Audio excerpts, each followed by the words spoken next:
We'll guide you through how to change Python version in VS Code. If you find this helpful, don't forget to like and subscribe.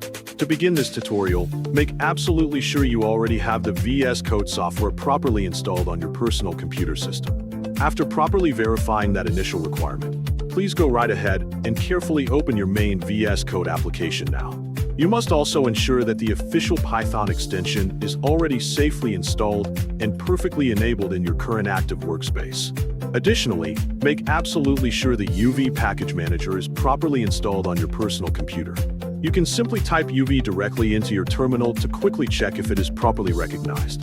To easily manage and successfully use multiple Python versions, let us install a new one right now using UV. For this instructional example, I will explicitly choose Python version 3.10. Open your terminal, simply type the command UV python install 3.10 and firmly press enter to safely begin the installation.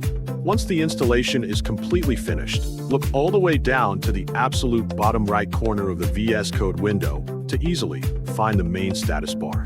You should clearly see the currently active Python version visibly displayed right there. For a quick example, it might say something exactly like 3.14.4.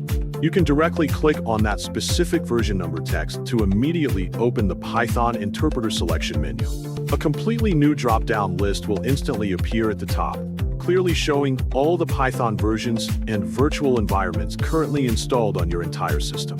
Carefully scroll through this extensive list to accurately find the specific Python version that you literally just installed and actively want to safely switch over to today.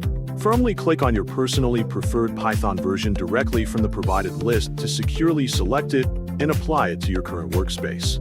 Check the bottom right status bar once again to verify that the displayed version number has been completely and successfully updated to reflect your brand new selection.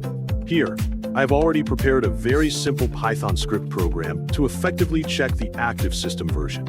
The output of this code should automatically follow the brand new Python version we literally just set. Once you securely run the code, if the generated output displays the exact same version you selected, then you have successfully changed your active Python version today.